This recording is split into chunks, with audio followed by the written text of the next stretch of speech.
All right. Back for the fourth installment. Got some constructive criticism from my girlfriend.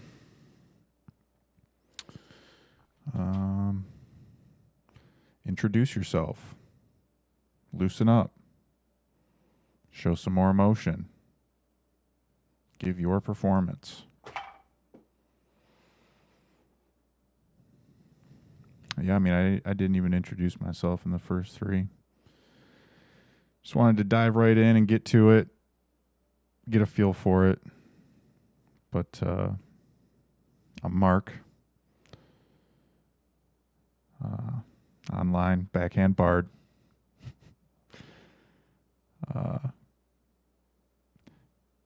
Just wanted to dive in, see how I felt reading to a live audience, and I've had a couple people stop in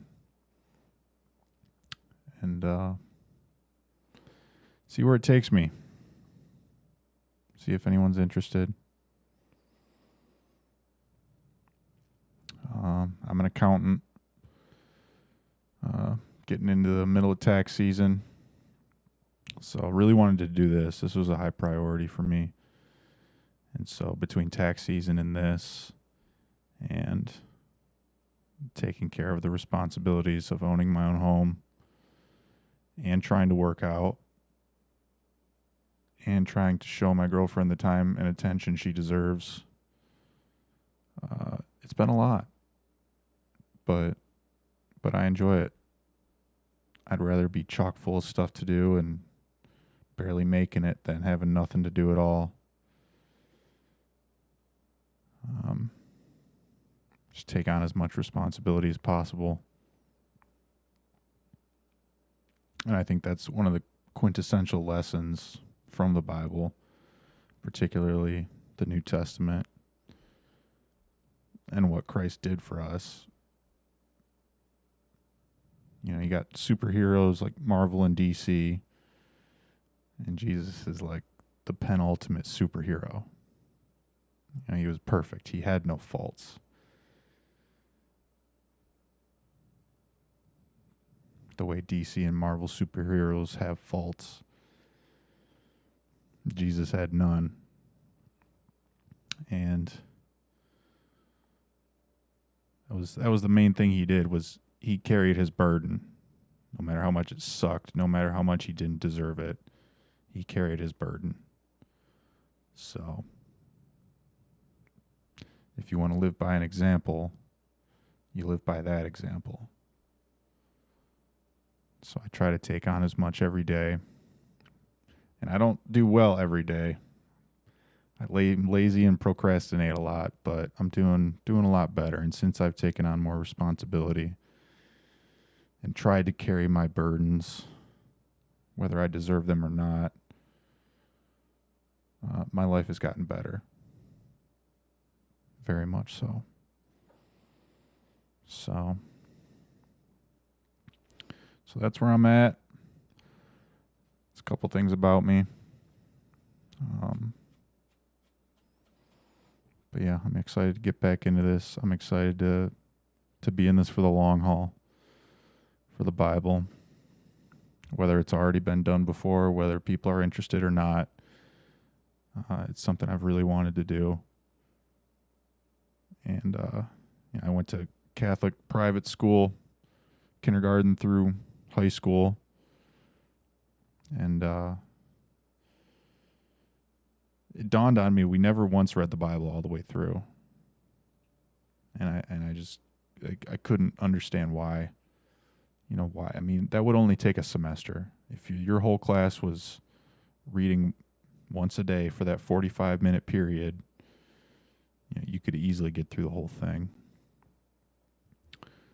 So yeah, I figured I'd do it, and I'd do it live.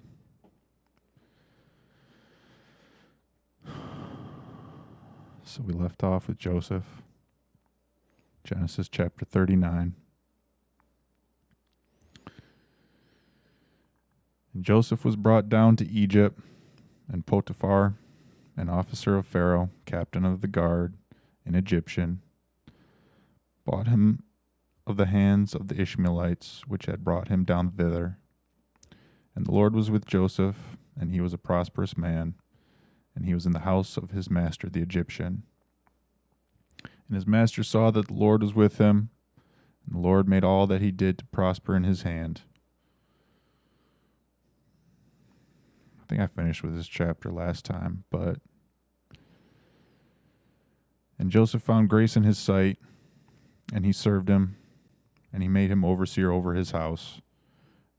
And all that he had he put into his hand.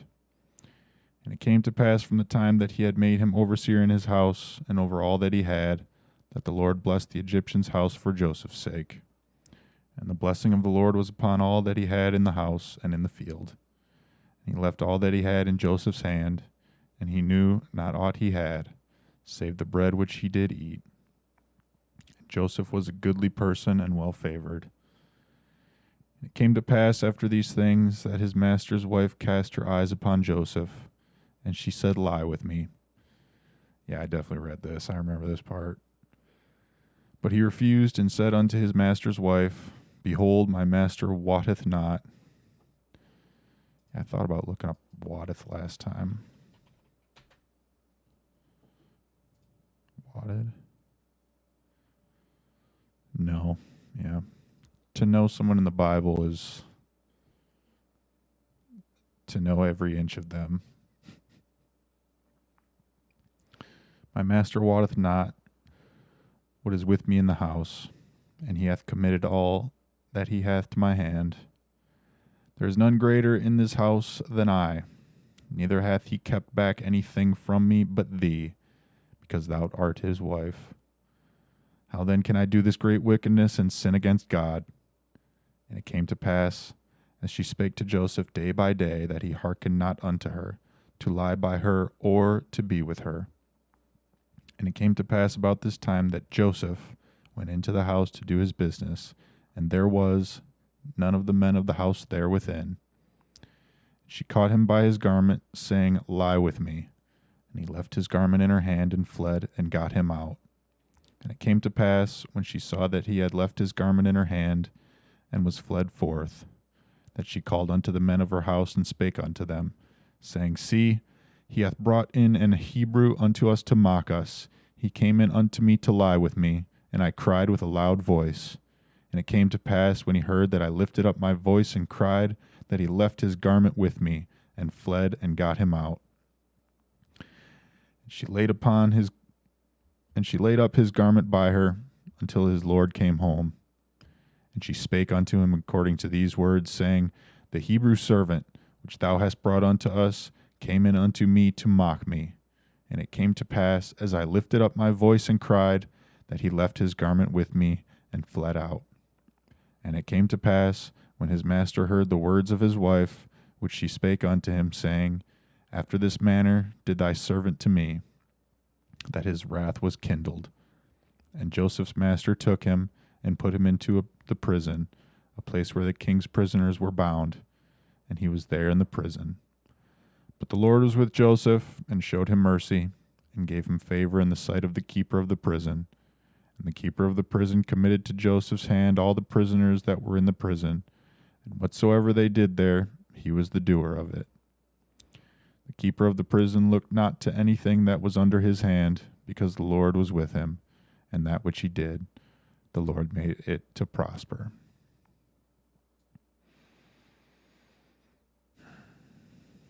So, reread this one, but an interesting chapter. Joseph gets a lot of responsibility repeatedly. He gets it with the Pharaoh, and then has to deal with the Pharaoh's wife because, I mean, she's the wife of the Pharaoh. And what she obviously doesn't have enough. So she wants what she can't have. Which, fair enough. But lies, gets him thrown into prison. Pharaoh takes her word for it. Or else he'll have to put up with the nagging.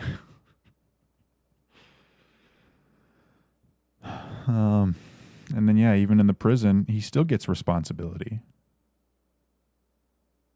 from the prison keeper. Committed to Joseph's hand all the prisoners that were in the prison. And whatsoever they did there, he was the doer of it. And, and it mentions several times, Lord has favor for Joseph. And he pushes the chess pieces a little bit. And he keeps giving him responsibility. He keeps giving him opportunity.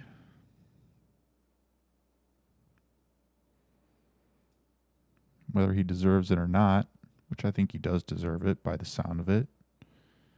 He's a godly man. He's a just man, a righteous man. He's not sitting here complaining about it.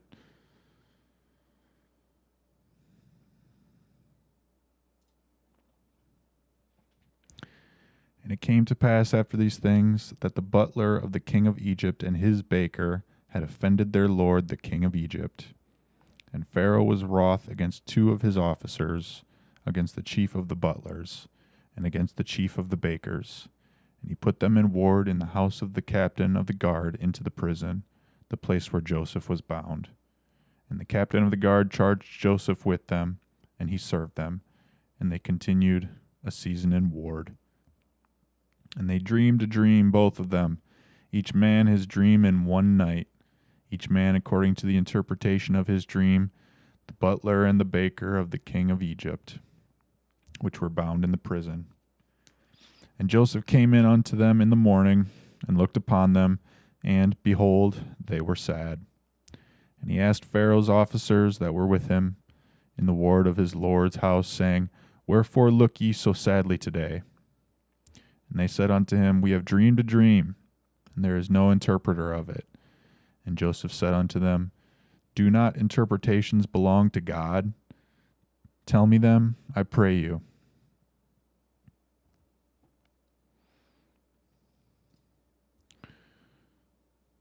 Do not interpretations belong to God? I like that. And the chief butler told his dream to Joseph, and said to him, In my dream, behold, a vine was before me, and in the vine were 3 branches, and it was as though it budded, and her blossoms shot forth, and the clusters thereof brought forth ripe grapes. And Pharaoh's cup was in my hand, and I took the grapes and pressed them into Pharaoh's cup, and I gave the cup into Pharaoh's hand. And Joseph said unto him, This is the interpretation of it. This is the butler. Butler's having a dream of ripe grapes, putting them into Pharaoh's cup. This is the interpretation of it. The 3 branches are 3 days, yet within 3 days shall Pharaoh lift up thine head, and restore thee unto thy place, and thou shalt deliver Pharaoh's cup into his hand, after the former manner when thou wast his butler. But think on me when it shall be well with thee, and show kindness, I pray thee, unto me, and make mention of me unto Pharaoh, and bring me out of this house. For indeed I was stolen away out of the land of the Hebrews, and here also have I done nothing that they should put me into the dungeon. When the chief baker saw that the interpretation was good, he said unto Joseph, I also was in my dream, and behold, I had 3 white baskets on my head. Okay. And in the uppermost basket there was of all manner of baked meats for Pharaoh. And the birds did eat them out of the basket upon my head. And Joseph answered and said, This is the interpretation thereof. The 3 baskets are 3 days, yet within 3 days shall Pharaoh lift up thy head from off thee, and shall hang thee on a tree, and the birds shall eat thy flesh from off thee.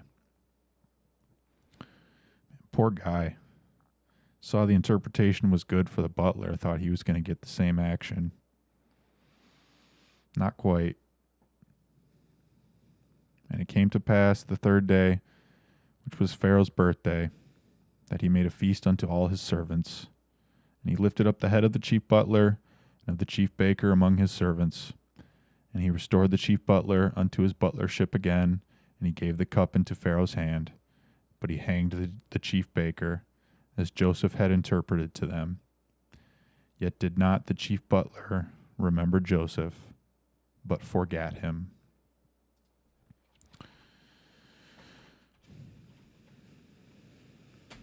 Genesis 40.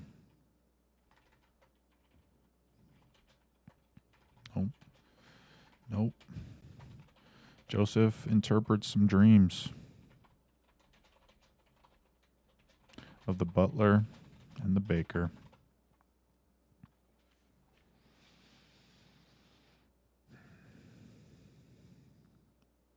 Do not interpretations belong to God? Tell me them, I pray you. I mean, I would assume he's saying this to men who don't believe in God, other Egyptians, so it wouldn't make too much difference to them. But they're in prison, so what else are they going to do besides tell him?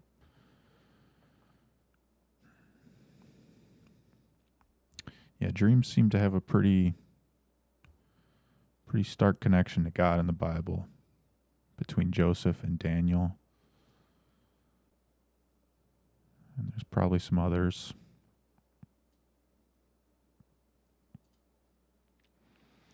And it came to pass at the end of 2 full years that Pharaoh dreamed, and behold, he stood by the river. And behold, there came up out of the river 7 well-favored kine, cows, and fat-fleshed, and they fed in a meadow. And behold, 7 other kine came up after them out of the river, ill-favored and lean-fleshed, and stood by the other kine upon the brink of the river. And the ill-favored and lean-fleshed kine did eat up the 7 well-favored and fat kine. So Pharaoh awoke, and he slept and dreamed the second time, and behold, 7 ears of corn came up upon one stalk, rank and good. And behold, 7 thin ears, and blasted with the east wind, sprung up after them. And the 7 thin ears devoured the 7 rank and full ears. And Pharaoh awoke, and behold, it was a dream. And it came to pass in the morning that his spirit was troubled, and he sent and called for all the magicians of Egypt, and all the wise men thereof. Pharaoh told them his dream, but there was none that could interpret them unto Pharaoh.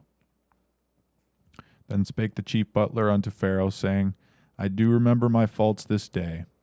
Pharaoh was wroth with his servants, and put me in ward in the captain of the guard's house, both me and the chief baker. And we dreamed a dream in one night, I and he. We dreamed each man according to the interpretation of his dream. And there was there with us a young man, an Hebrew, servant to the captain of the guard. And we told him, and he interpreted to us our dreams. To each man according to his dream he did interpret. And it came to pass, as he interpreted to us, so it was. Me he restored unto mine office, and him he hanged. Then Pharaoh sent and called Joseph, and they brought him hastily out of the dungeon, and he shaved himself, and changed his raiment, and came in unto Pharaoh. Yeah, it's funny how these powerful people always call on God's servants when they have no one else to turn to. And Pharaoh said unto Joseph, I have dreamed a dream, and there is none that can interpret it. And I have heard say of thee that thou canst understand a dream to interpret it. And Joseph answered Pharaoh, saying, It is not in me. God shall give Pharaoh an answer of peace. And Pharaoh said unto Joseph, In my dream, behold, I stood upon the bank of the river, and behold, there came up out of the river 7 kine, fat-fleshed and well-favored. And they fed in a meadow, and behold, 7 other kine came up after them, poor and very ill-favored and lean-fleshed, such as I never saw in all the land of Egypt for badness. And the lean and the ill-favored kine did eat up the first 7 fat kine. And when they had eaten them up, it could not be known that they had eaten them, but they were still ill-favored, as at the beginning. So I awoke. And I saw in my dream, and behold, 7 ears came up in one stalk, full and good. And behold, 7 ears withered, thin and blasted, with the east wind sprung up after them. And the thin ears devoured the 7 good ears. And I told this unto the magicians, but there was none that could declare it to me. And Joseph said unto Pharaoh, the dream of Pharaoh is one.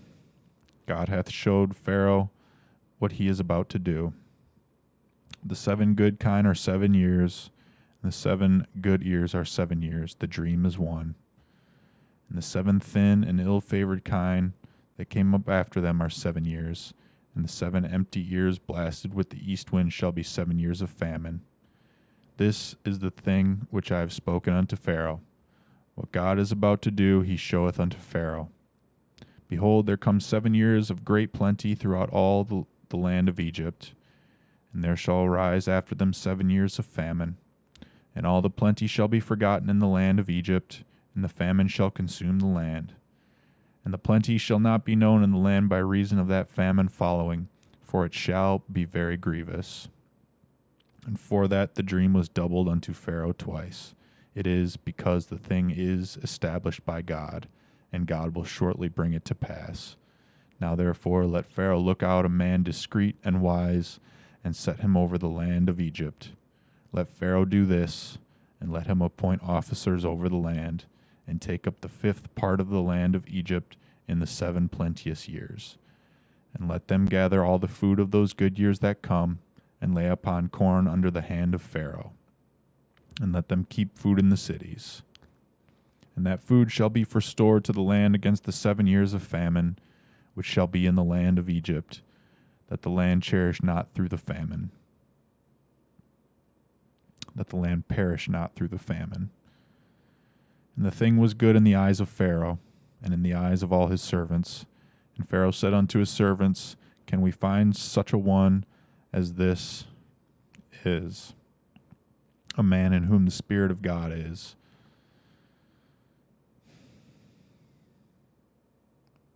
You see, you have these people who are absolute non-believers in God,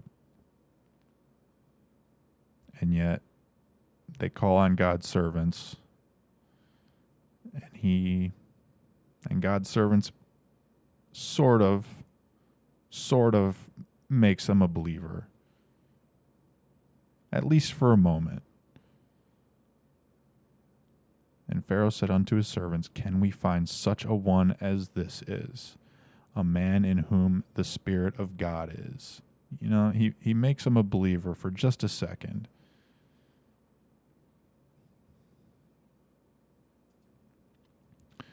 And Pharaoh said unto Joseph, forasmuch as God hath showed thee all this, there is none so discreet and wise as thou art.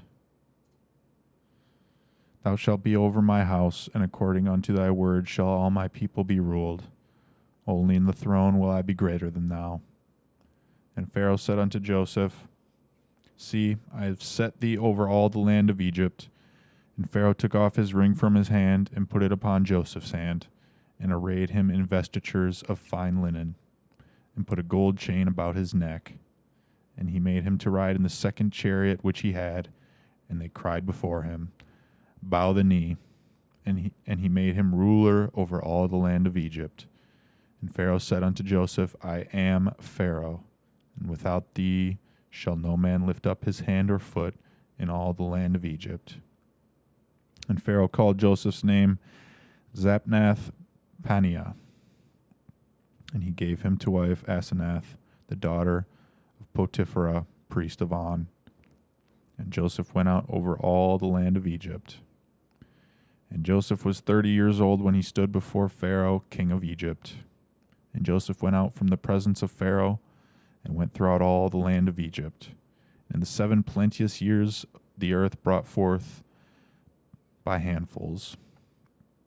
And he gathered up all the food of the 7 years which were in the land of Egypt, and laid up the food in the cities, the food of the field, which was round about every city, laid he up in the same.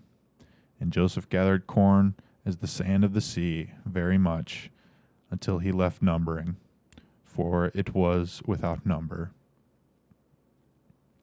And unto Joseph were born 2 sons before the years of famine came, which Asenath, the daughter of Potiphera, priest of On, bare unto him.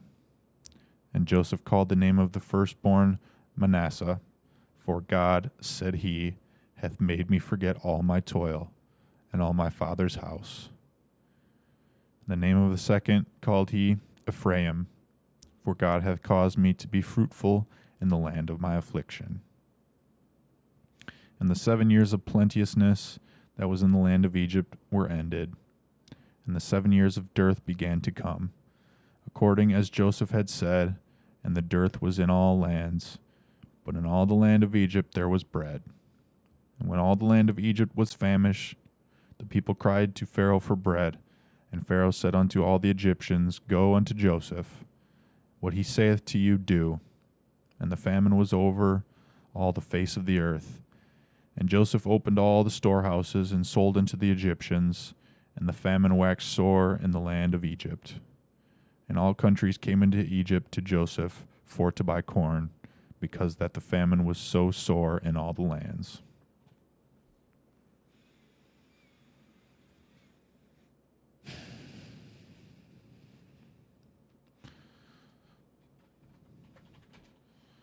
So we got Genesis 41.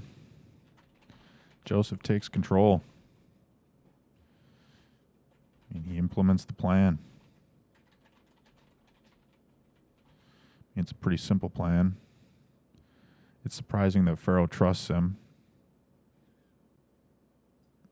But if none of his magicians know the meaning of his dreams, and Joseph has the only reasonable interpretation, I mean, that's a lot of faith to put in one man for a dream. That's 7 years. 7 years he's got to sit there and trust him that there's going to be a famine.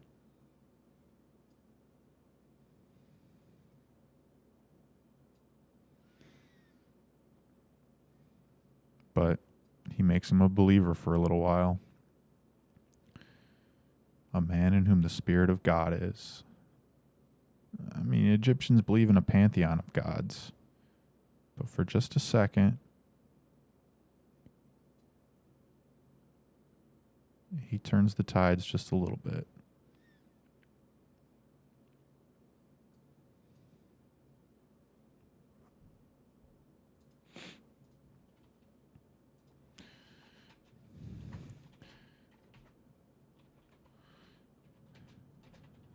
He makes Pharaoh a believer, at least for a time.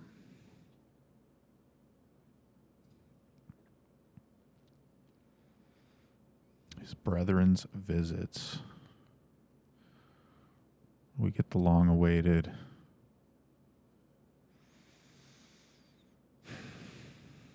visit from his brothers.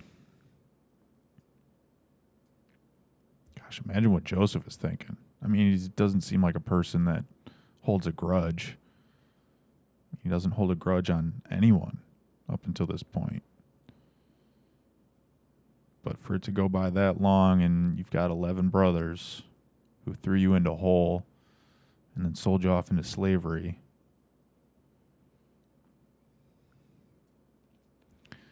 Now when Jacob saw that there was corn in Egypt, Jacob said unto his sons, Why do ye look one upon another? And he said, Behold, I have heard that there is corn in Egypt. Get you down thither, and buy for us from thence, that we may live and not die. And Joseph's 10 brethren went down to buy corn in Egypt.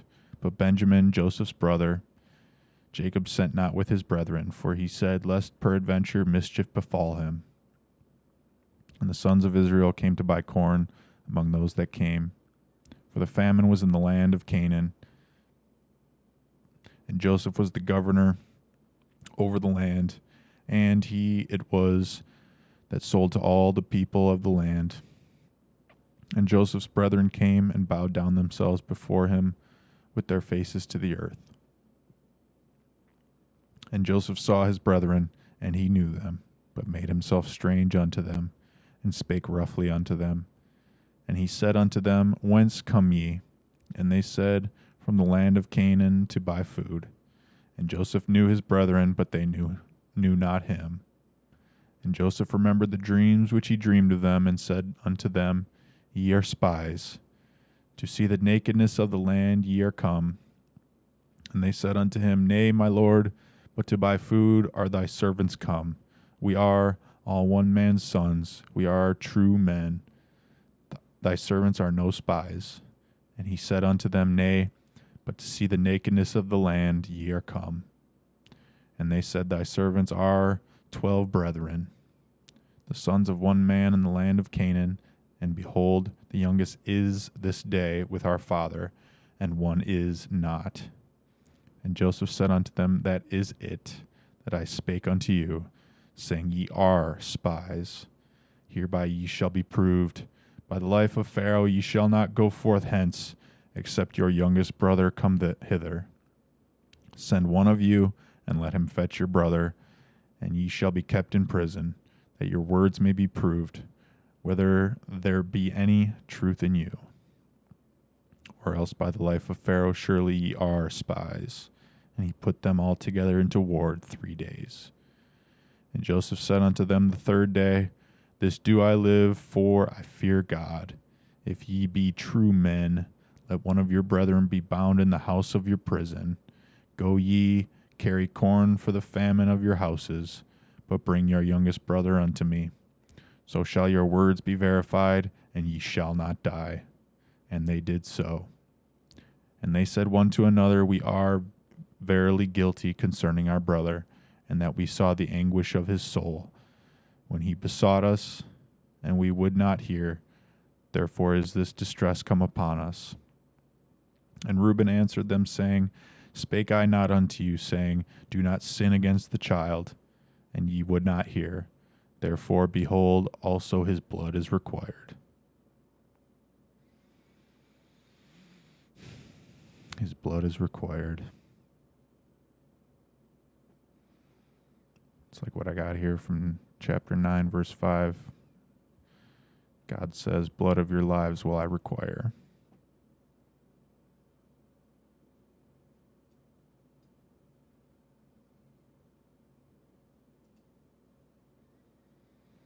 And they knew not that Joseph understood them, for he spake unto them by an interpreter. And he turned himself about from them, and wept, and returned to them again, and communed with them, and took from them Simeon, and bound him before their eyes. Then Joseph commanded to fill their sacks with corn, and to restore every man's money into his sack, and to give them provision for the way. And thus did he unto them. And they laded their asses with the corn, and departed thence. And as one of them opened his sack to give his ass provender in the inn, he espied his money, for behold, it was in his sack's mouth. And he said unto his brethren, My money is restored, and lo, it is even in my sack. And their heart failed them, and they were afraid, saying one to another, What is this that God hath done unto us? And they came unto Jacob their father unto the land of Canaan, and told him all that befell unto them, saying, The man who is Lord of the land spake roughly to us, and took us for spies of the country. And we said unto him, We are true men, we are no spies. We be 12 brethren, sons of our father, one is not, and the youngest is this day with our father in the land of Canaan. And the man, the Lord of the country, said unto us, Hereby shall I know that ye are true men. Leave one of your brethren here with me, and take food for the famine of your households, and be gone.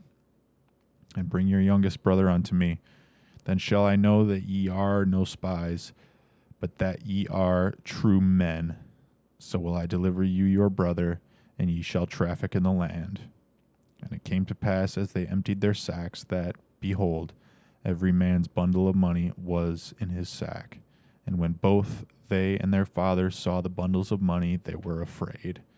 And Jacob their father said unto them, Me have ye bereaved of my children. Joseph is not, and Simeon is not, and ye will take Benjamin away. All these things are against me. And Reuben spake unto his father, saying, Slay my 2 sons, if I bring him not to thee. Deliver him into my hand, and I will bring him to thee again. And he said, My son shall not go down with you, for his brother is dead, and he is left alone. If mischief befall him by the way in the which ye go, then shall ye bring down my gray hairs with sorrow to the grave. Man.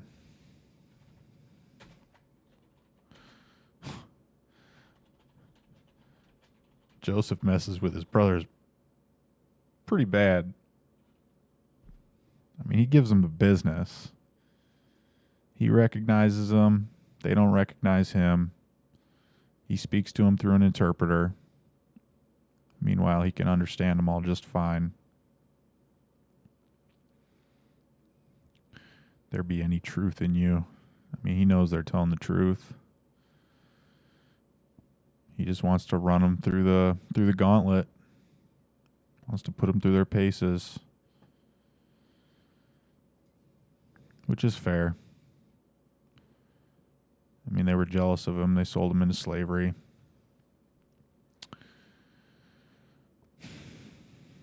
I mean, he's not doing anything to maliciously destroy them. But it's a little bit of revenge. Just a little bit.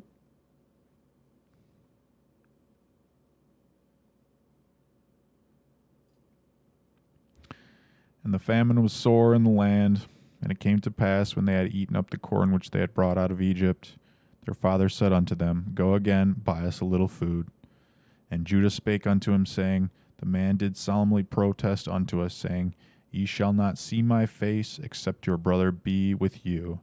If thou wilt send our brother with us, we will go down and buy thee food. But if thou wilt not send him, he will not go down. For the man said unto us, Ye shall not see my face, except your brother be with you. And Israel said, Wherefore dealt ye so ill with me, as to tell the man whether ye had yet a brother? And they said, The man asked us straitly of our state and of our kindred, saying, Is your father yet alive? Have ye another brother? And we told him according to the tenor of these words. Could we certainly know that he would say, Bring your brother down? And Judah said unto Israel his father, Send the lad with me, and we will arise and go, that we may live and not die, both we and thou, and also our little ones. I will be surety for him, of my hand shalt thou require him. If I bring him not unto thee, and set him before thee, then let me bear the blame forever. For except we had lingered, surely now we had returned the second time. And their father Israel said unto them, If it must be, so now do this. Take of the best fruits in the land in your vessels, and carry down the man a present, a little balm, and a little honey, spices, and myrrh, nuts, and almonds. And take double money in your hand, and the money that was brought again in the mouth of your sacks. Carry it again in your hand. Peradventure it was an oversight. Take also your brother, and arise, go again unto the man, and God Almighty give you mercy before the man, that he may send away your other brother and Benjamin. If I be bereaved of my children, I am bereaved. Bereaved. Suffering the death of a loved one.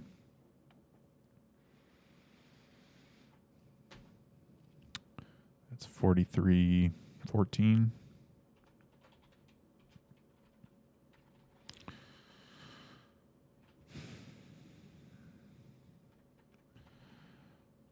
I guess I don't need to write Genesis since all of this is Genesis.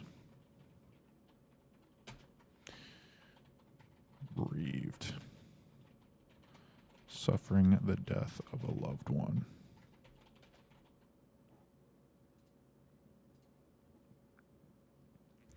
And the men took that present, and they took double money in their hand, and Benjamin, and rose up and went down to Egypt and stood before Joseph. When Joseph saw Benjamin with them, he said to the ruler of his house, Bring these men home and slay, and make ready, for these men shall dine with me at noon. The man did as Joseph bade, and the man brought the men into Joseph's house. And the men were afraid, because they were brought into Joseph's house. And they said, Because of the money that was returned in our sacks at the first time are we brought in, that he may seek occasion against us, and fall upon us, and take us for bondmen and our asses. And they came near to the steward of Joseph's house, and they communed with him at the door of the house, and said, O sir, we came indeed down at the first time to buy food. And it came to pass, when we came to the inn, that we opened our sacks, and behold, every man's money was in the mouth of his sack, our money in full weight, and we have brought it again in our hand. And other money have we brought down in our hands to buy food. We cannot tell who put our money in our sacks. And he said, Peace be to you, fear not. Your God and the God of your father hath given you treasure in your sacks. I had your money. And he brought Simeon out unto them. And the man brought the men into Joseph's house, and gave them water. And they washed their feet, and he gave their asses provender. And they made ready the present against Joseph, came at noon, for they heard that they should eat bread there. For when Joseph came home, they brought him the present which was in their hand into the house, and bowed themselves to him to the earth. And he asked them of their welfare, and said, Is your father well, the old man of whom ye spake? Is he yet alive? And they answered, Thy servant our father is in good health, he is yet alive.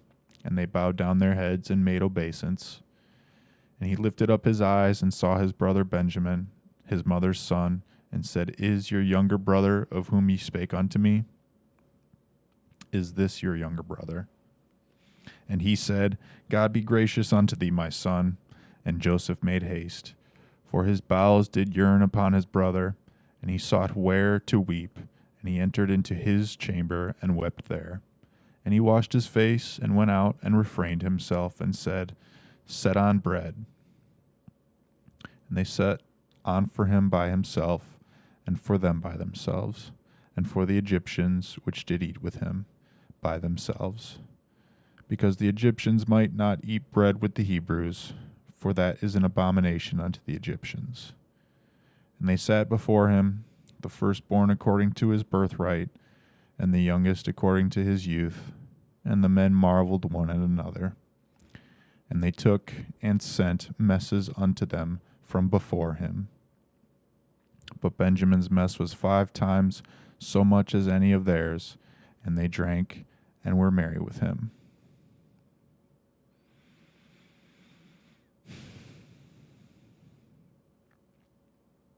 So they still don't know it yet.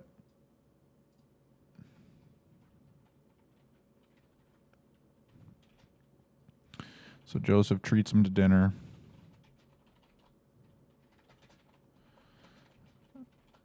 But they still don't know it's him.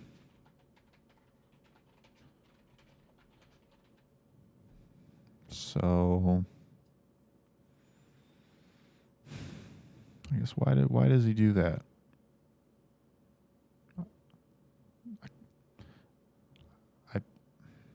I could have swore he like kept screwing with him for a little bit. He's like a seesaw. He's taking him from one end to the other, giving him high hopes and then crushing it.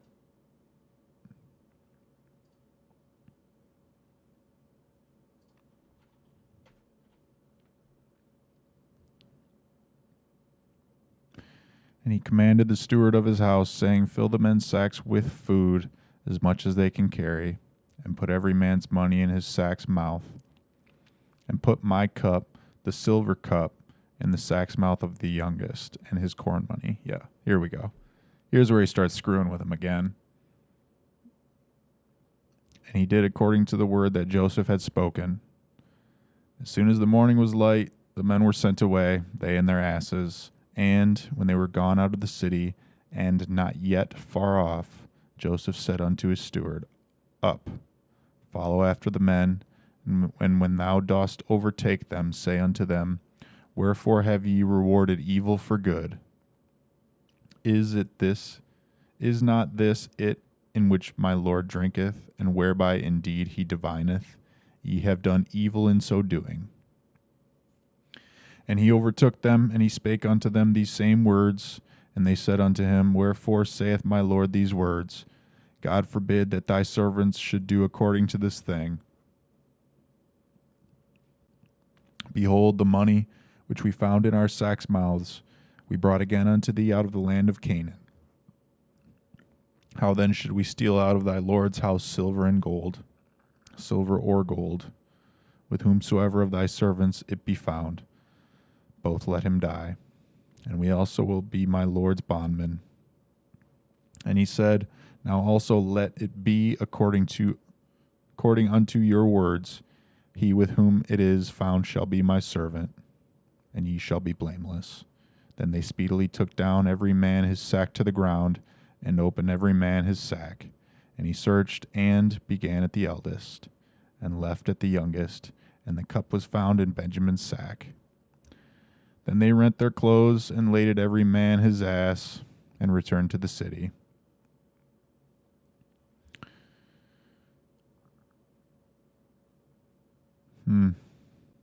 Rent their clothes. They beat him up a little bit. Maybe not beat him up, but at least made it look like they got beat up. And Judah and his brethren came to Joseph's house, for he was yet there, and they fell before him on the ground. And Joseph said unto them, What deed is this that ye have done? Wot ye not that such a man as I can certainly divine? And Judah said, What shall we say unto my Lord? What shall we speak? Or how shall we clear ourselves? God hath found out the iniquity of thy servant. Behold, we are my Lord's servants, both we and he also with whom the cup is found. And he said, God forbid that I should do so, but the man in whose hand the cup is found, he shall be my servant. And as for you, get you up in peace unto your father.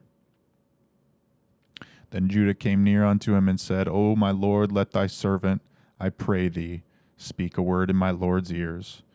And let not thine anger burn against thy servant, for thou art even as Pharaoh. My Lord asked his servants, saying, Have ye a father or a brother? And we said unto my Lord, We have a father, an old man, and a child of his old age, a little one. And his brother is dead, and he alone is left of his mother, and his father loveth him. And thou saidst unto thy servants, Bring him down unto me, that I may set mine eyes upon him. And we said unto my Lord, The lad cannot leave his father, for if he should leave his father would die. And thou saidst unto thy servants, Except your youngest brother come down with you, ye shall see my face no more. And it came to pass, when we came up unto thy servant my father, we told him the words of my Lord. And our father said, Go again and buy us a little food. And we said, We cannot go down, if our youngest brother be with us. Then will we go down, for we may not see the man's face, except our youngest brother be with us. And thy servant my father said unto us, Ye know that my wife bare me 2 sons, and the one went out from me, and I said, Surely he is torn in pieces, and I saw him not since. And if ye take this also from me, and mischief befall him, ye shall bring down my gray hairs with sorrow to the grave. Now therefore, when I come to thy servant my father, and the lad be not with us, seeing that his life is bound up in the lad's life, it shall come to pass, when he seeth that the lad is not with us, that he will die. And thy servants shall bring down the gray hairs of thy servant our father with sorrow to the grave. For thy servant become surety for the lad unto my father, saying, If I bring him not unto thee, then I shall bear the blame to my father forever. Now therefore I pray thee, let thy servant abide, instead of the lad a bondman to my Lord. and let the lad go up with his brethren. For how shall I go up to my father, and the lad be not with me, lest, peradventure, I see the evil that shall come on my father.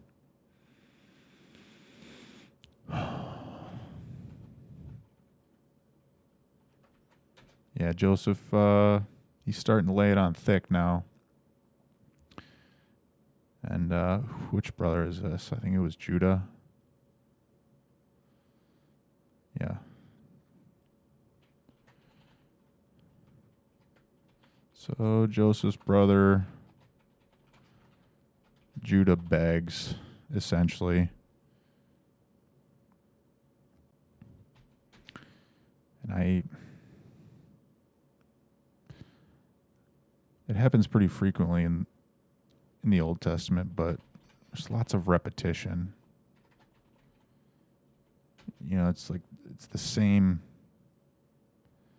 whole paragraph from, a chapter or two ago. Which sucks from a narrative standpoint, but I think is necessary as a reminder.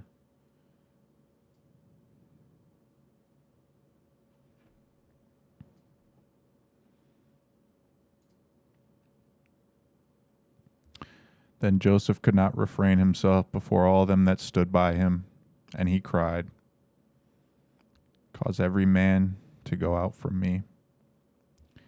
And there stood no man with him, while Joseph made himself known unto his brethren. And he wept aloud, and the Egyptians in the house of Pharaoh heard. And Joseph said unto his brethren, I am Joseph. Doth my father yet live? And his brethren could not answer him, for they were troubled at his presence. And Joseph said unto his brethren, Come near to me, I pray you. And they came near. And he said, I am Joseph your brother, whom ye sold into Egypt. Now therefore be not grieved, nor angry with yourselves, that ye sold me hither. For God did send me before you to preserve life. For these 2 years hath the famine been in the land, and yet there are 5 years, in the which there shall neither be earing nor harvest. And God sent me before you to preserve you a posterity in the earth, and to save your lives by a great deliverance. So now it was not you that sent me hither, but God, and he hath made me a father to Pharaoh.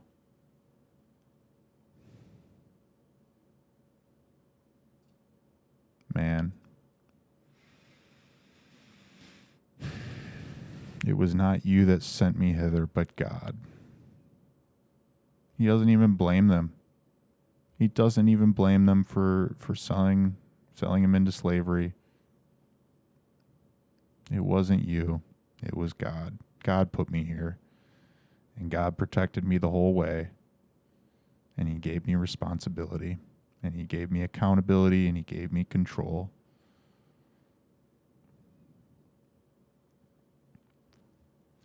And he hath made me a father to Pharaoh, and lord of all his house, and a ruler throughout all the land of Egypt. Haste ye, and go up to my father, and say unto him, Thus saith thy son Joseph, God hath made me lord of all Egypt. Come down unto me, tarry not. And thou shalt dwell in the land of Goshen, and thou shalt be near unto me, thou and thy children, and thy children's children, and thy flocks, and thy herds, and all that thou hast. And there will I nourish thee. For yet there are 5 years of famine, lest thou and thy household, and all that thou hast, come to poverty. And behold, your eyes see, and the eyes of my brother Benjamin, that it is my mouth that speaketh unto you. And ye shall tell my father of all my glory in Egypt, and of all that ye have seen. And ye shall haste and bring down my father hither. And he fell upon his brother Benjamin's neck, and wept. And Benjamin wept upon his neck. Moreover, he kissed all his brethren, and wept upon them. And after that his brethren talked with him. And the fame thereof was heard in Pharaoh's house, saying, Joseph's brethren are come. And it pleased Pharaoh well and his servants. And Pharaoh said unto Joseph, Say unto thy brethren, This do ye, lade your beasts, and go, get you unto the land of Canaan. And take your father and your households, and come unto me, and I will give you the good of the land of Egypt, and ye shall eat the fat of the land. Now thou art commanded, this do ye. Take you wagons out of the land of Egypt for your little ones, and for your wives, and bring your father, and come. Also regard not your stuff, for the good of all the land of Egypt is yours. And the children of Israel did so. And Joseph gave them wagons, according to the commandment of Pharaoh, and gave them provision for the way. To all of them he gave each man changes of raiment, but to Benjamin he gave 300 pieces of silver, and 5 changes of raiment. And to his father he sent after this manner. So gives everyone a change of clothes, but to Benjamin he gives 300 pieces of silver and 5 sets of clothes.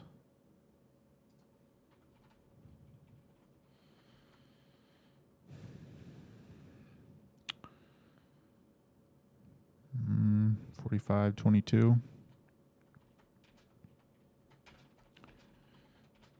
So why does Joseph treat Benjamin so much better?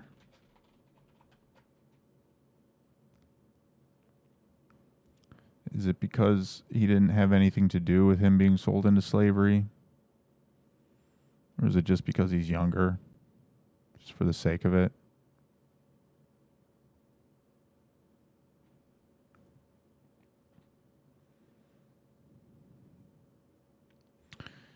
And to his father he sent after this manner 10 asses laden with the good things of Egypt, and 10 she-asses laden with corn and bread and meat for his father by the way.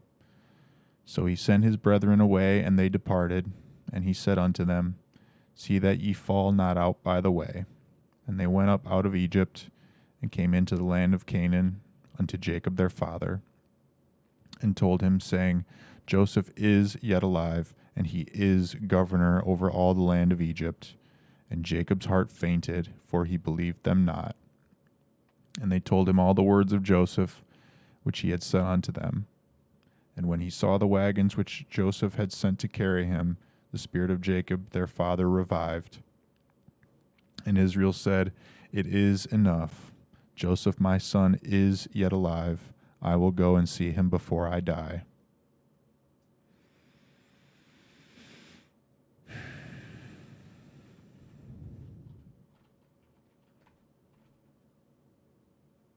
Hmm.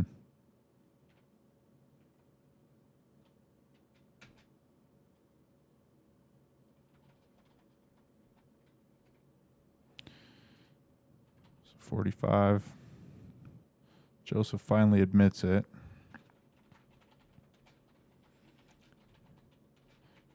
He can't hold it in any longer.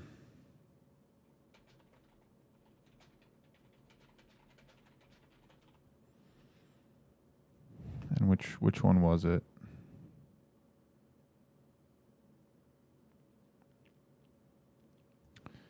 One of these first couple verses, they started to get to me.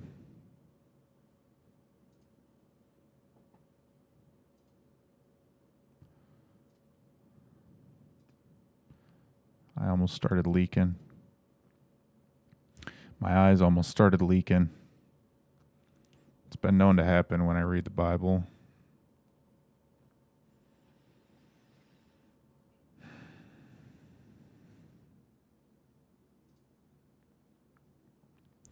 And Israel took his journey with all that he had, and came to Beersheba, and offered sacrifices unto the God of his father Isaac. And God spake unto Israel in the visions of the night, and said, Jacob, Jacob. And he said, Here am I. Man. 46. 2. Here am I.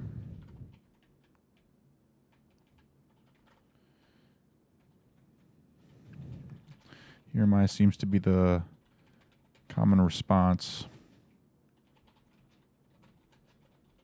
when God calls your name. I don't know how to type. Here am I.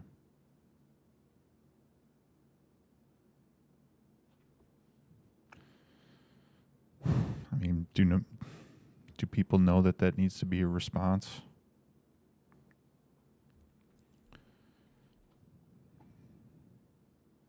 Is there any other response? Here am I. Here I am.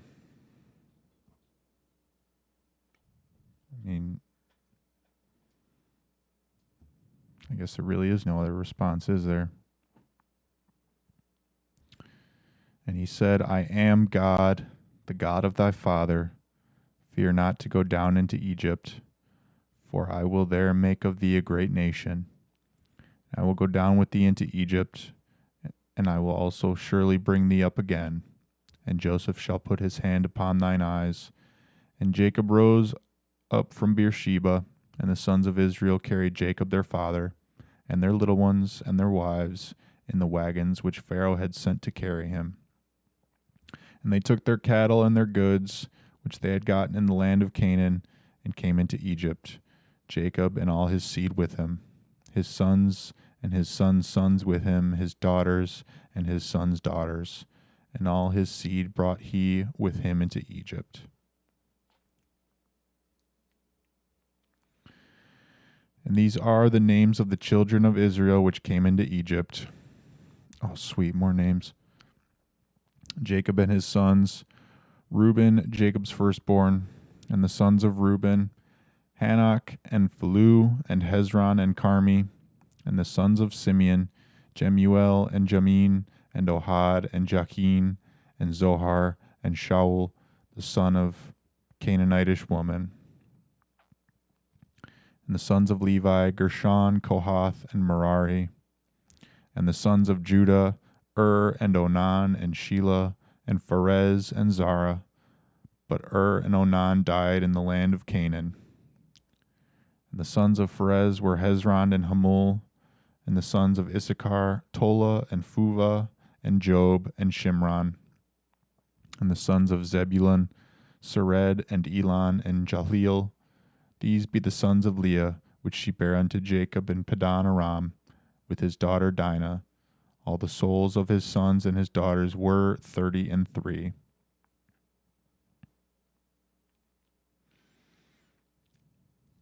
The sons of Leah, 33 sons and daughters. And the sons of Gad, Ziphion, and Haggi, Shuni, and Esbon, Eri, and Arodi, and Areli. And the sons of Asher, Jimnah, and Ishua, and Isui, and Beriah, and Sarah, their sister. And the sons of Beriah, Heber, and Malchiel. These are the sons of Zilpah, whom Laban gave to Leah his daughter, and these she bare unto Jacob, even 16 souls. The sons of Rachel, Jacob's wife, Joseph and Benjamin. And unto Joseph in the land of Egypt were born Manasseh and Ephraim, which Asenath, the daughter of Potipharah, priest of On, bare unto him. And the sons of Benjamin were Belah, and Becher, and Ashbel, Gera, and Naaman, Ehi, and Rosh, Mopim, and Hopim, and Ard. These are the sons of Rachel, which were born to Jacob. All the souls were 14. And the sons of Dan, Hushim. And the sons of Naphtali, Jazeel, and Guni, and Jezer, and Shalem. These are the sons of Bilhah, which Laban gave unto Rachel his daughter, and she bare these unto Jacob. All the souls were 7. All the souls that came with Jacob into Egypt, which came out of his loins, besides Jacob's sons' wives, all the souls were 66. And the sons of Joseph, which were born him in Egypt, were 2 souls. All the souls of the house of Jacob, which came into Egypt, were 70. and 10. I'm pretty sure 3 score is 20.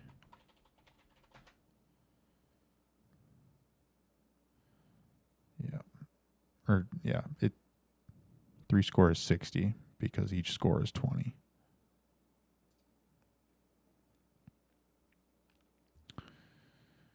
So the total was 70. And he sent Judah before him unto Joseph to direct his face unto Goshen. And they came into the land of Goshen. And Joseph made ready his chariot and went up to meet Israel his father to Goshen, and presented himself unto him. And he fell on his neck and wept on his neck a good while. And Israel said unto Joseph, Now let me die, since I have seen thy face, because thou art yet alive. And Joseph said unto his brethren and unto his father's house, I will go up and show Pharaoh, and say unto him, My brethren and my father's house, which were in the land of Canaan, are come unto me. And the men are shepherds, for their trade hath been to feed cattle, and they have brought their flocks and their herds and all that they have. And it shall come to pass, when Pharaoh shall call you, and shall say, What is your occupation? That ye shall say, Thy servant's trade hath been about cattle from our youth even until now, both we and also our fathers, that ye may dwell in the land of Goshen, for every shepherd is an abomination unto the Egyptians. So the Egyptians don't like shepherds. Yeah, they'd be a farming community on the Nile. So they don't really care for these herders. So yeah, a lot happens here in 46. I mean, you get the generations of Isaac. Excuse me, Israel.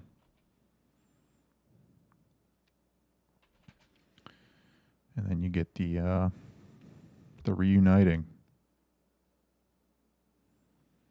of Israel and Joseph.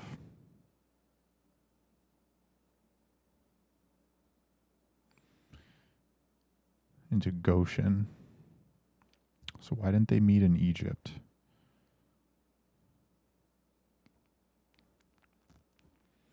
Now let me die, since I have seen thy face, because thou art yet alive. There's parallels to the prodigal son.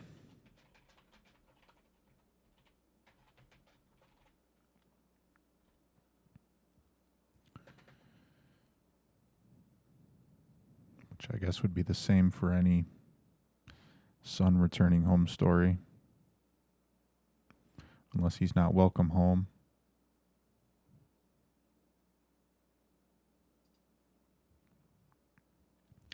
Then Joseph came and told Pharaoh and said, My father and my brethren and their flocks and their herds and all that they have are come out of the land of Canaan. And behold, they are in the land of Goshen. And he took some of his brethren, even 5 men, and presented them unto Pharaoh. And Pharaoh said unto his brethren, What is your occupation?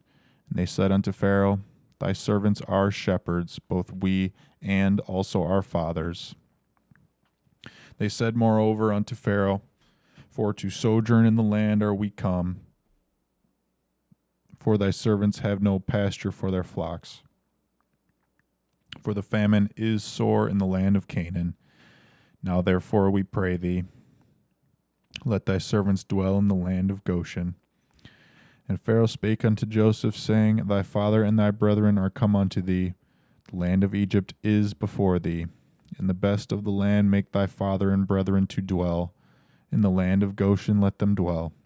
And if thou knowest any men of activity among them, then make them rulers over my cattle. And Joseph brought in Jacob his father, and set him before Pharaoh. And Jacob blessed Pharaoh.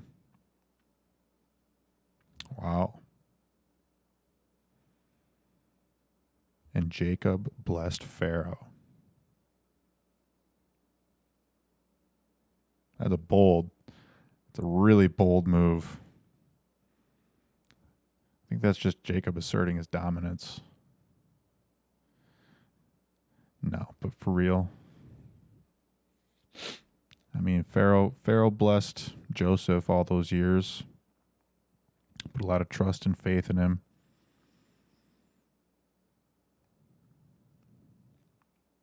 So for Jacob to do that, just a quality sign of respect.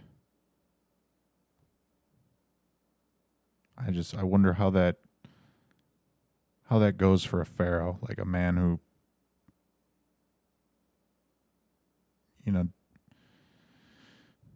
is an almighty ruler, a god in his own right, in his own thought process, in his own culture. To have someone come in and bless him, it would be Pharaoh who would be handing out blessings to his subjects. So I wonder how he's thinking in that moment. And I guess we kind of see what he's thinking here in the next line. And Pharaoh said unto Jacob, How old art thou? And Jacob said unto Pharaoh, The days of the years of my pilgrimage are 130 years. Few and evil have the days of the years of my life been, and have not attained unto the days of the years of the life of my fathers in the days of their pilgrimage. And Jacob blessed Pharaoh, and went out from before Pharaoh.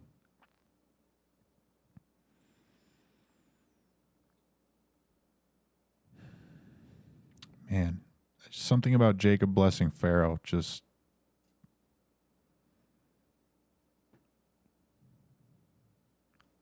seems so strange.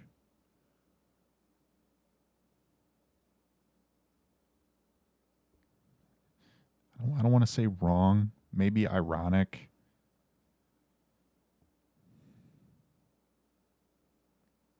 Hmm.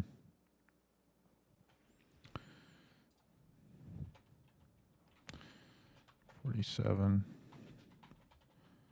Jacob blesses Pharaoh. And Joseph placed his father and his brethren, and gave them a possession in the land of Egypt, in the best of the land, in the land of Ramses, as Pharaoh had commanded. And Joseph nourished his father and his brethren and all his father's household with bread, according to their families. And there was no bread in all the land, for the famine was very sore, so that the land of Egypt and all the land of Canaan fainted by reason of the famine. And Joseph gathered up all the money that was found in the land of Egypt and in the land of Canaan for the corn which they bought, and Joseph brought the money into Pharaoh's house. And when money failed in the land of Egypt and in the land of Canaan, all the Egyptians came unto Joseph and said, Give us bread. For why should we die in thy presence? For the money faileth. Yeah, when times get tough, you can't eat money. Money gets pretty useless. Food becomes the ultimate currency. And Joseph said, Give your cattle, and I will give you for your cattle, if money fail. And they brought their cattle unto Joseph, and Joseph gave them bread in exchange for horses, and for the flocks, and for the cattle of the herds, and for the asses. And he fed them with bread for all their cattle for that year. When that year was ended, they came unto him the second year, and said unto him, We will not hide it from my lord, how that our money is spent. My lord also hath our herds of cattle. There is not aught left in the sight of my lord, but our bodies and our lands. Wherefore shall we die before thine eyes, both we and our land? Buy us and our land for bread, and we and our land will be servants unto Pharaoh, and give us seed, that we may live and not die, that the land be not desolate. And Joseph bought all the land of Egypt for Pharaoh. The Egyptians sold every man his field, because the famine prevailed over them, so the land became Pharaoh's. And as for the people, he removed them to cities from one end of the borders of Egypt even to the other end thereof. Only the land of the priests bought he not, for the priests had a portion assigned them of Pharaoh, and did eat their portion which Pharaoh gave them. Wherefore they sold not their lands. Then Joseph said unto the people, Behold, I have bought you this day and your land for Pharaoh. Lo, here is seed for you, and ye shall sow the land. And it shall come to pass in the increase that ye shall give the 5th part unto Pharaoh, and 4 parts shall be your own, for seed of the field, and for your food, and for them of your households, and for food for your little ones. And they said, Thou hast saved our lives. Let us find grace in the sight of my Lord, and we will be Pharaoh's servants. And Joseph made it a law over the land of Egypt unto this day, that Pharaoh should have the 5th part, except the land of the priests only, which became not Pharaoh's. And Israel dwelt in the land of Egypt, in the country of Goshen, and they had possessions therein, and grew and multiplied exceedingly. Okay, so Jacob and Joseph did meet in Egypt. Goshen is just the country.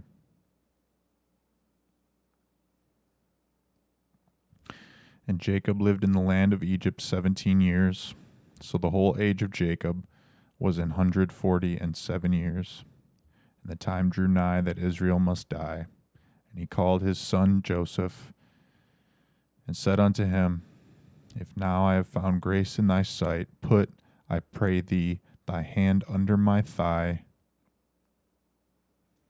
Most people don't realize this, but there's a few times where like hand under my thigh happens, and it's kind of like a promise or a covenant. And they're basically, I think they're putting their hand on his family jewels is essentially what they're trying to say. That's how solemn of a promise it is. I could be wrong, but I'm pretty sure I've heard that. That's what that means. You just cup his balls and say, I promise.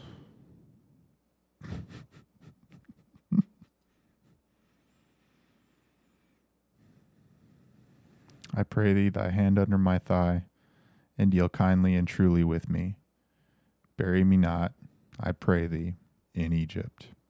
But I will lie with my fathers, and thou shalt carry me out of Egypt, and bury me in their burying place. And he said, I will do as thou hast said. And he said, Swear unto me. And he sware unto him. And Israel bowed himself upon the bed's head.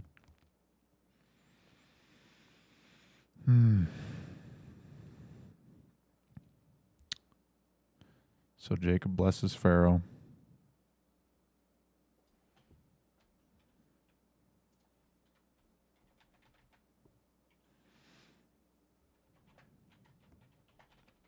Right after Jacob and his family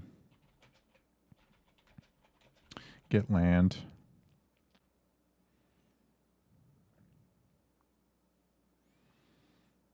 And they get seed.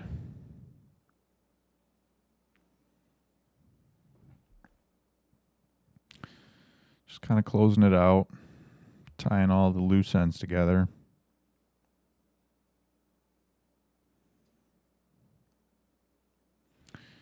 They got the tithe to Pharaoh, the 1/5, the part.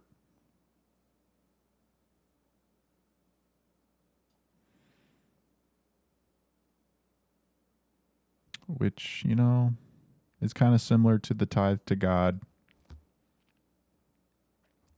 If they could get by with giving 1/5 to Pharaoh, then I think it stands to reason that I think you can get by with giving 1/10 to God as a tithe. If they could get away with giving away 20%, you can get away with giving away 10%. Being the modern day tithe of 10% to the church. as long as it's a church you agree with.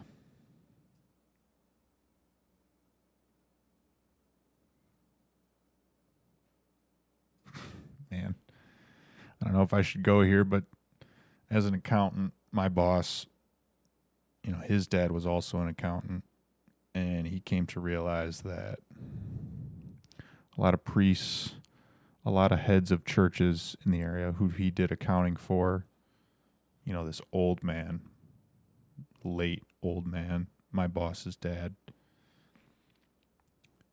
he came to realize these priests and heads of churches were really the biggest swindlers in the city. They were so focused on money, and they weren't really focused on the word, the scripture, the message, the people.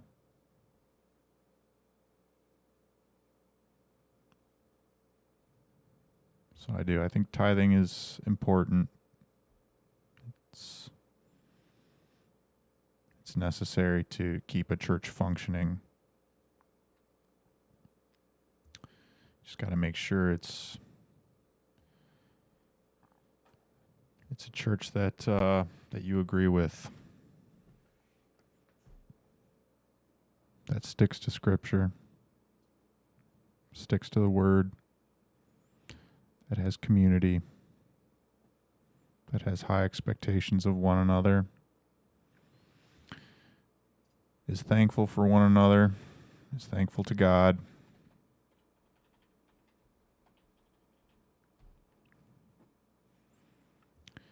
Because if Jacob and his family could get away with 1/5 and still survive, we can probably get away with 1/10.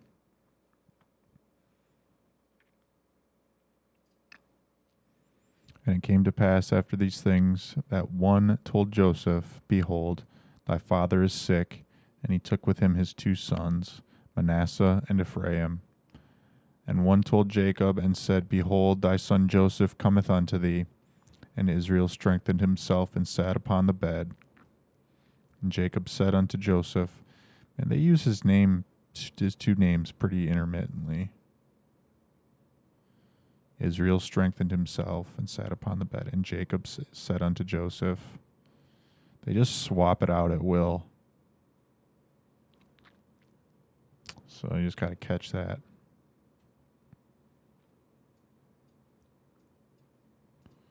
And Jacob said unto Joseph, God Almighty appeared unto me at Luz in the land of Canaan, and blessed me, and said unto me, Behold, I will make thee fruitful and multiply thee, and I will make of thee a multitude of people, and will give this land to thy seed after thee for an everlasting possession.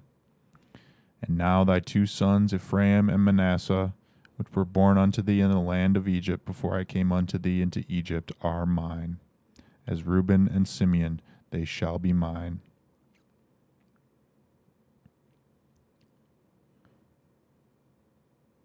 Thy 2 sons, Ephraim and Manasseh, which were born unto thee in the land of Egypt before I came unto thee into Egypt, are mine. That's what Jacob is saying.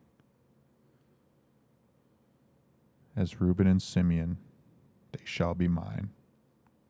And thy issue, which thou begettest after them, shall be thine, and shall be called after the name of their brethren in their inheritance. And as for me, when I came from Padan, Rachel died by me in the land of Canaan in the way, when yet there was but a little way to come unto Ephrath. And I buried her there in the way of Ephrath, the same is Bethlehem. And Israel beheld Joseph's sons, and said, Who are these? And Joseph said unto his father, They are my sons, whom God hath given me in this place. And he said, Bring them, I pray thee, unto me, and I will bless them. Now the eyes of Israel were dim for age, so that he could not see. And he brought them near unto him, and he kissed them, and embraced them. And Israel said unto Joseph, I had not thought to see thy face, and lo, God hath showed me also thy seed. And Joseph brought them out from between his knees, and he bowed himself with his face to the earth. And Joseph took them both, Ephraim in his right hand toward Israel's left hand, and Manasseh in his left hand toward Israel's right hand, and brought them near unto him. And Israel stretched out his right hand, and laid it upon Ephraim's head, who was the younger, and his left hand upon Manasseh's head, guiding his hands wittingly, for Manasseh was the firstborn. And he blessed Joseph, and said, God, before whom my fathers Abraham and Isaac did walk, the God which fed me all my life long unto this day, the angel which redeemed me from all evil, bless the lads, and let my name be named on them, and the name of my fathers Abraham and Isaac, and let them grow into a multitude in the midst of the earth.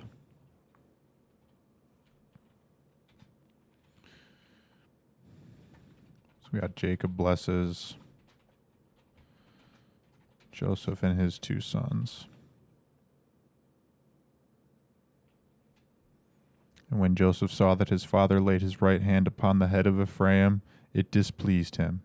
And he held up his father's hand to remove it from Ephraim's head unto Manasseh's head. And Joseph said unto his father, Not so, my father, for this is the firstborn. Put thy right hand upon his head. And his father refused, and said, I know it, my son, I know it. He also shall become a people, and he also shall be great. But truly his younger brother shall be greater than he, and his seed shall become a multitude of nations. And he blessed them that day, saying, In thee shall Israel bless, saying, God make thee as Ephraim and as Manasseh. And he set Ephraim before Manasseh.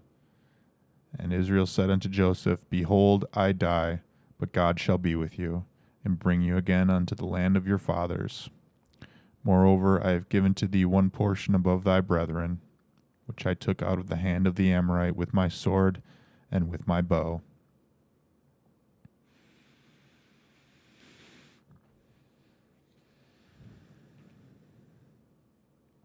Yeah, so I mean, in this culture, the firstborn got everything. And everyone else was just kind of left to fend for themselves, or they were forced to work on that firstborn's property for the rest of their lives. But God puts a lot of emphasis on bloodlines, but doesn't necessarily always use the firstborn. Doesn't always necessarily use the strongest, the smartest. And that happens a lot, at least as examples in the Bible. Just because you're first, just because you're best, doesn't mean that there's not a plan for you.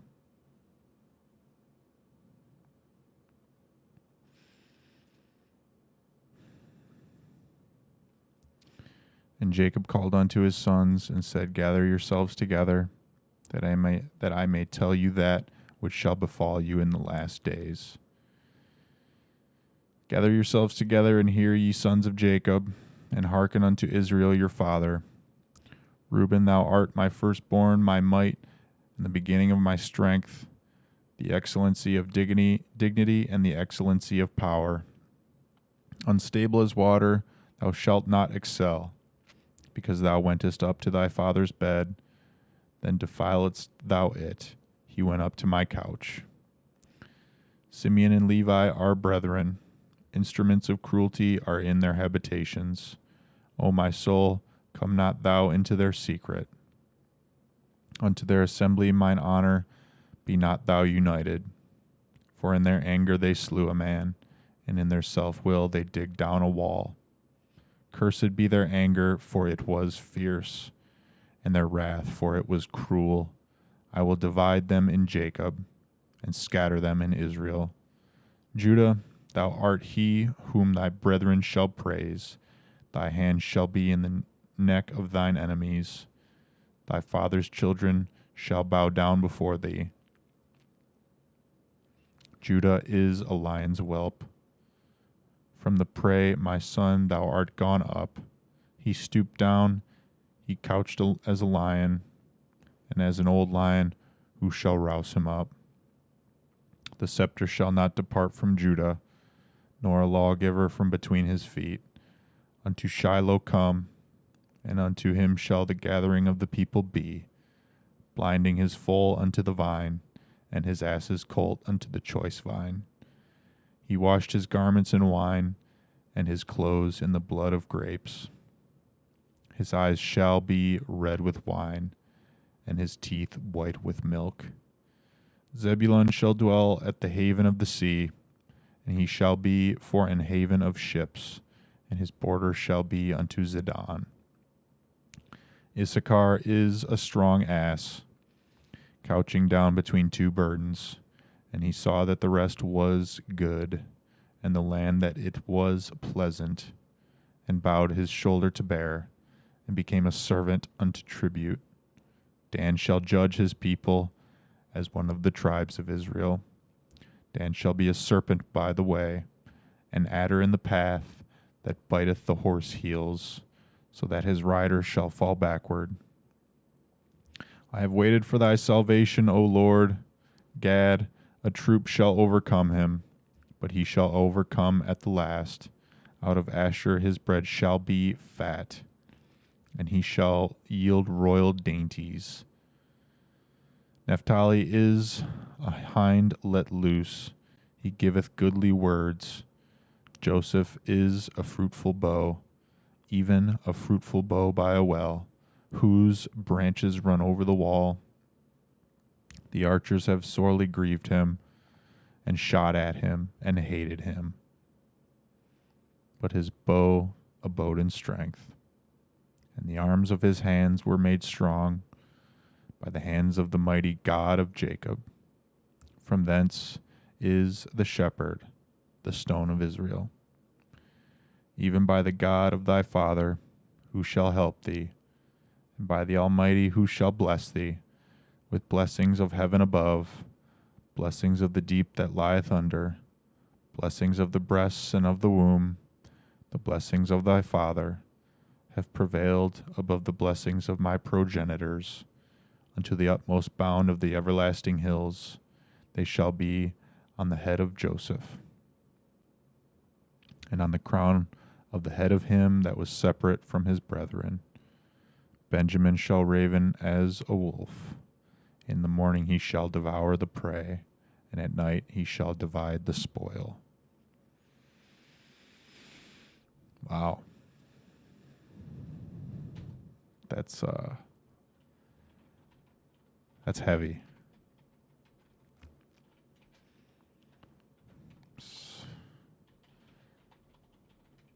So that's Jacob's blessing for all his sons. And it basically lays out, it's basically laying out the responsibility for each of them as a tribe of Israel. Come on.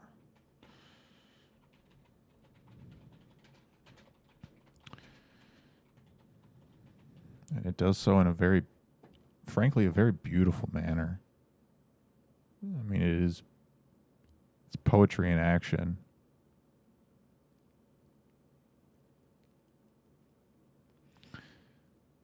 Dan shall judge his people as one of the tribes of Israel. Dan shall be a serpent by the way. I thought that was pretty ironic, because I think modern day lawyers are serpents. Lawyers and judges.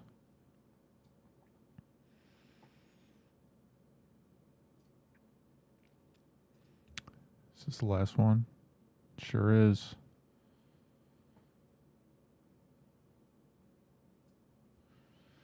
Last chapter of Genesis. Pretty big step. Through only 4 episodes, we are cruising.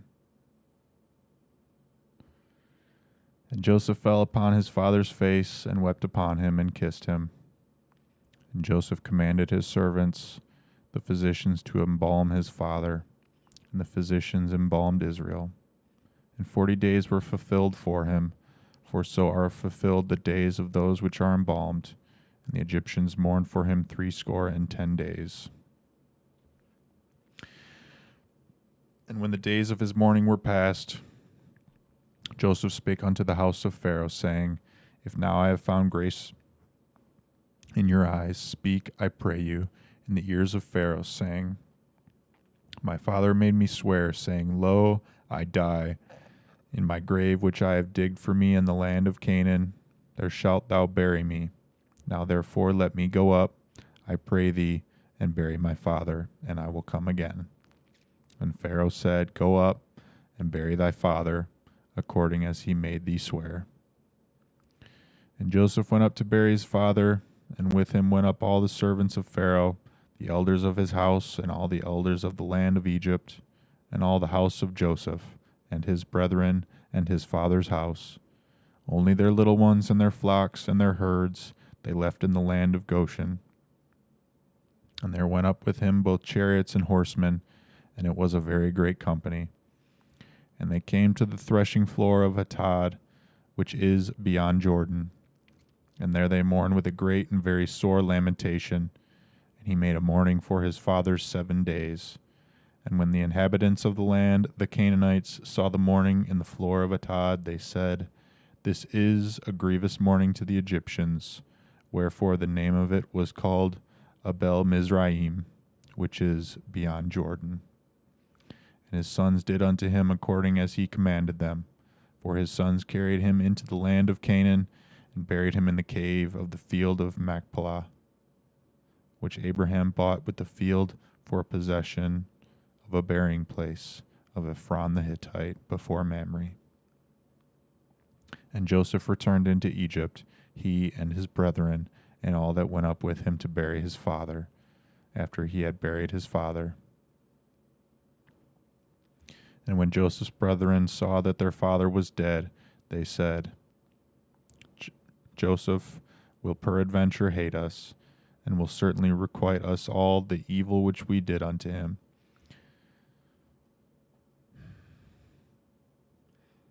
I mean, come on. After the guy finally broke and wept in your arms and was happy to see you and treated you well, like, that's where your mind goes. Which honestly is probably kind of fair. I think because most people think pretty little of themselves.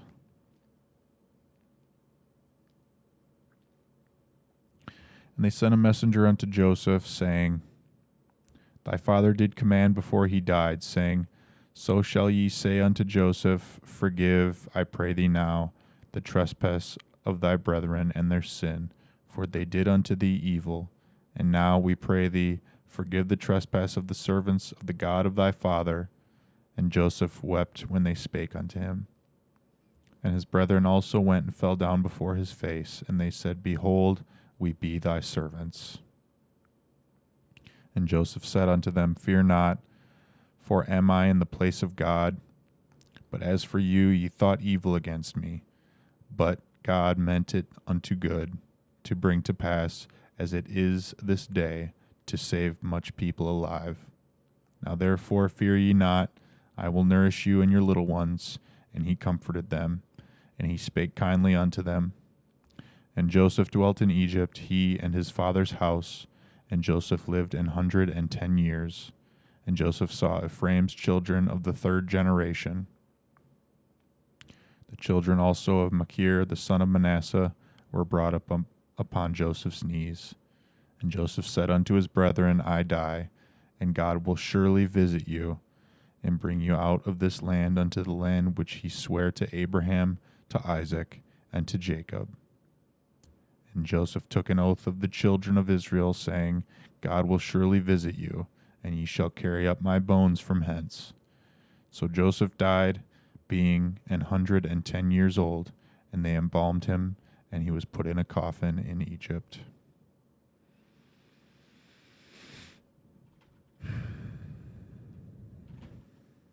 Amen.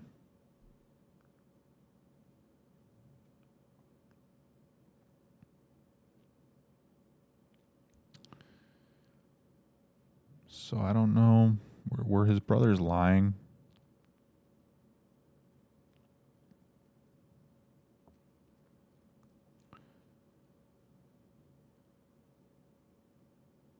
Sounds like thy father did command before he died, saying, it sounds like they were lying, but I guess it didn't really matter.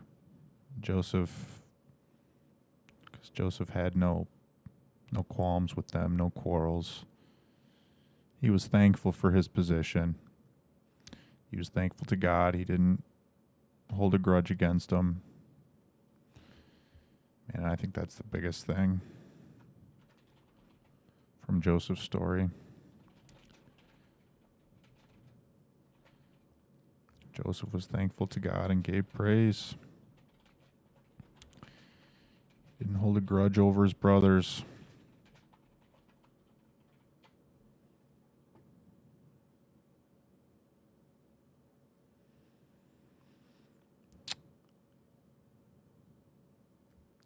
Joseph said unto his brethren, I die, and God will surely visit you and bring you out of this land unto the land which he sware to Abraham, to Isaac, and to Jacob. So he says it to his brothers, but he's not really speaking to his brothers. He's speaking to what his brothers represent, which is the nations of Israel. Because his brothers are long gone by the time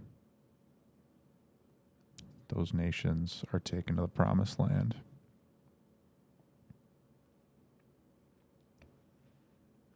But very interesting. Very thankful. I mean, I've never read the Bible beginning to end. And this is an awesome journey. 4 streams in.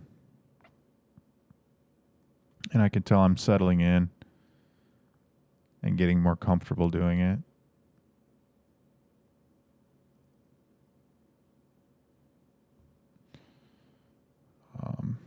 I can't remember if I said this at the beginning, but talking about it with my girlfriend, it was like, I mentioned to her, it's like kind of like first couple dates, with her, like kind of uptight, you don't want to say anything stupid. You don't want to come off strange or anything.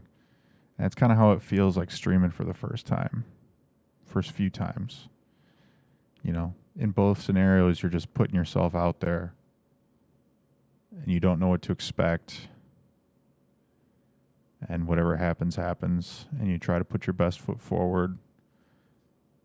And then, that's kind of how it went with her. About the third time we spent time together, things really started to settle in and we started to get comfortable.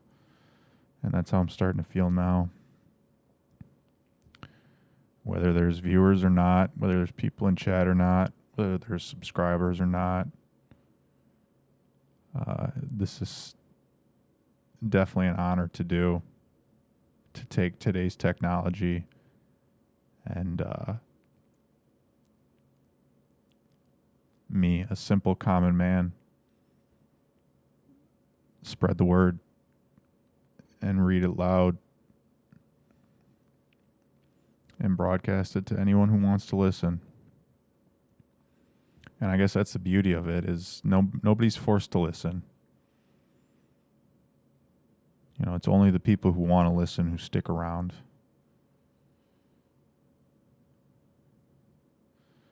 It's very powerful indeed. Can be used for good, can be used for evil. And there's a lot of poor uses of it today.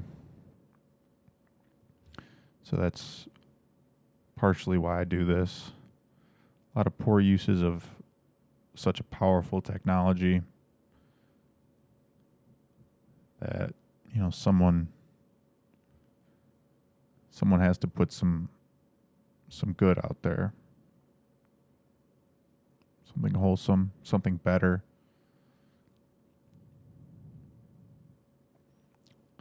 So that's my goal going forward. Just continue to loosen up, continue to be myself, continue to get comfortable, continue to read, continue to open up and add my own perspective, my own opinion, my own wisdom, my own experience.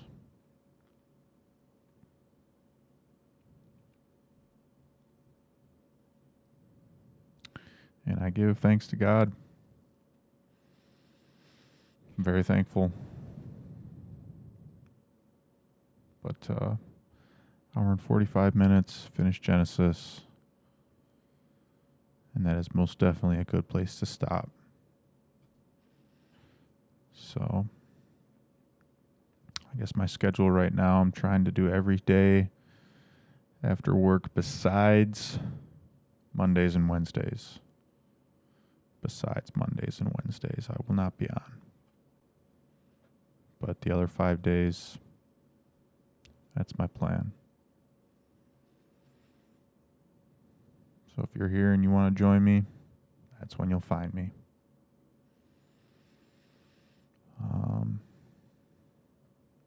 Usually after the stream, I like to make a meme related to the day's reading, post that to X, post it to Instagram, post it to Patreon. So that's what I'm going to do for the next few minutes. And thank you. Until next